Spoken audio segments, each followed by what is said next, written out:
সংখ্যালঘু মুসলমানদের নিয়ে একই রকম কথা বলেন বা বলছেন, এরকম পরিস্থিতি নিশ্চয়ই এখনো আছে।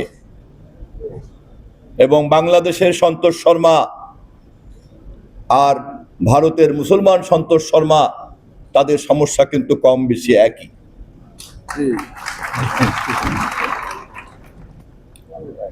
আমাদের সন্তোষ শর্মা সমস্যার যে চেহারা হাজির করেছেন তা আমরা সকলে যেমন বুঝতে পেরেছি, ভারতের মুসলমান সন্তোষ শর্মা একই ভাষায় ক্ষোভ, বিক্ষোভ, অভিমান যখন ব্যক্ত করেন, সে সমস্যা কারা তাও তো নিশ্চয়ই আমরা জানি, তাই না? এবং এই ধরনের সমস্যা যারা তৈরি করে তারা সব দেশেই কিন্তু ধর্মের ব্যবসা করে। তারা সব দেশেই ধর্মের নামে মানুষকে বিভক্ত করতে চায়। তারা মানুষের ধর্মের অনুভূতিকে বিভক্ত করতে চায় এবং তারা পরস্পর গোপনে আলাপ করে বিভিন্ন ধর্মের মধ্যে ধর্মান্ধতা এবং জঙ্গিত্ব তৎপরতা চালানোর জন্য বলে। কেননা একজন যদি এই কাজ করে অন্য একজনও একইভাবে উপকৃত হয়। যখন বাংলাদেশের মাটিতে আমরা দেখি এখানকার ধর্মান্ধ গোষ্ঠীরা ডাক দিয়ে বলে তুমি কে আমি কে, অমুক ধর্ম তমুক ধর্ম, তখন আমরা বলতে চাই তুমি কে আমি কে, বাংলাদেশি বাংলাদেশি। আমাদের পরিচয় একটাই, যেটা আমাদের নেতা তারেক রহমান আমাদেরকে জানিয়েছেন, বুঝিয়েছেন এবং তার ভিত্তিতে আমরা গত নির্বাচন করেছি এবং সেই কারণেই আপনারা আমাদেরকে ভোট দিয়েছেন। কেননা ইতিহাস থেকে আমরা জেনেছি, স্বাধীন বাংলাদেশে যখন প্রথম কেউ বলেছিল তুমি কে আমি কে, বাঙালি বাঙালি, তখন বাংলাদেশের পাহাড়ি সম্প্রদায় কিন্তু বাংলাদেশের ভূখণ্ডকে গ্রহণ করতে পারে নাই। অতএব পাহাড়ি গোষ্ঠী, সমতলের গোষ্ঠী, ভাষা, বর্ণ, লিঙ্গ এবং ধর্ম কোনো কিছুর ভিত্তিতেই 56,000 বর্গ মাইলের বাংলাদেশের আমাদের মানুষের মধ্যে কোনো ধরনের কোনো বিভাজন তৈরি করার প্রত্যক্ষ, পরোক্ষ, দৃশ্যমান, অদৃশ্যমান কোনো চক্রান্তকে আমরা বাস্তবায়ন হতে দেব না, দেব না, দেব না। এ কথা মনে করার কোনো অবকাশ নাই। আমরা যারা বাংলাদেশের রাজনীতিতে সকল মানুষের সমান অধিকার নিয়ে লাগাতার ভাবে কথা বলে চলছি, সেই মানুষের পক্ষে আজ সবচেয়ে শক্তিশালী প্রতিনিধি হচ্ছেন আমাদের মাননীয় প্রধানমন্ত্রী দেশ নায়ক তারেক রহমান। তিনি স্পষ্ট জানিয়ে দিয়েছেন আমাদের কর্মসূচিতে, ধর্ম যার যার, রাষ্ট্র সবার।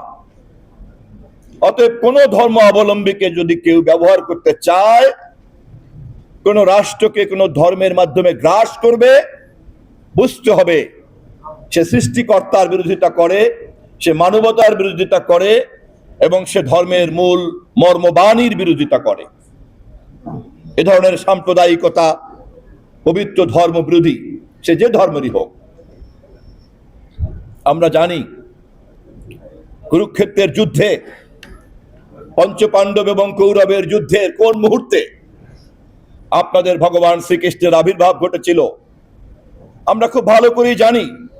মহাভারতের কোন খণ্ডে অর্জুনকে কৃষ্ণ লাগাতার ভাবে উপদেশ দিয়ে গিয়েছেন শুভর পক্ষে তার কি করা উচিত, অশুভের বিরুদ্ধে তার কি করা উচিত, যা এখন গীতাতে আমরা পাঠ করতে পারি।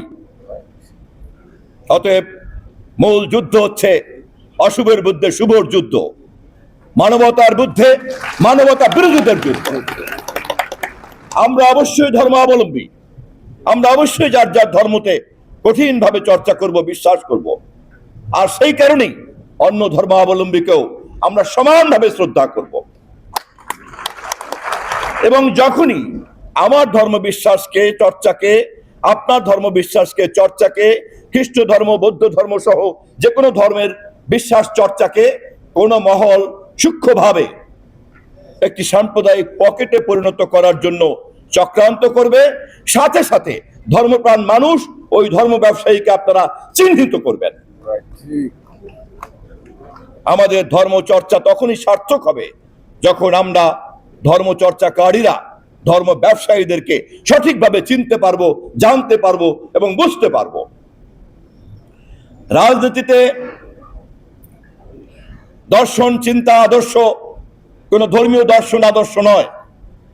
ধর্মীয় দর্শন আদর্শ সর্বশক্তিমানকে ঘিরে আবর্তিত হয়।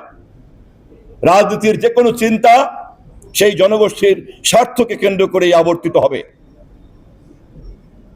আপনারা যারা নৌকা মার্কায় ভোট দিয়েছেন বহুদিন, অথবা অন্য কোনো মার্কায় ভোট দিয়েছেন, যারা বিশ্বাস করেছেন যে আপনাদের রাজনৈতিক, সামাজিক, ধার্মিক, ধর্মীয় এবং অর্থনৈতিক অধিকারের জন্য এটা করা উচিত, আপনারা কোনো ভুল করেন নাই।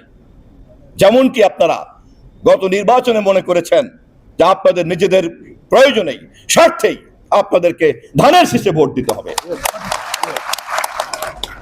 রাজনৈতিক কোনো মার্কা দেবতা প্রদত্ত কোনো মার্কা নয়। রাজনৈতিক মার্কা, রাজনৈতিক দল, রাজনৈতিক নেতা কোনো দেবদেবী নয়। রাজনৈতিক নেতা নেত্রীদের সমস্ত বক্তব্য জনগণের কল্যাণের জন্য। যতক্ষণ পর্যন্ত জনগণ তা কল্যাণ কর্মসূচি হিসাবে গ্রহণ করবে, ততক্ষণই সেই দল এবং সেই মার্কা জনগণের কাছে গ্রহণযোগ্য থাকবে। তা যখন থাকবে না, বর্জন করে ফেলতে হবে।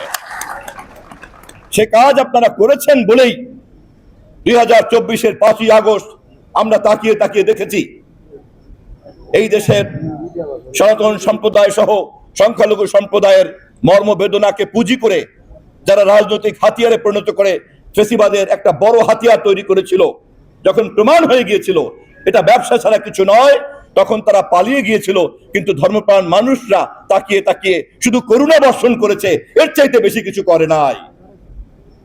আমরা যারা এখন ক্ষমতায় আছি, আপনাদের ভোটে নির্বাচিত হয়ে আমরা ইতিহাসের এই অংশ থেকে গভীরভাবে পাঠ করেছি।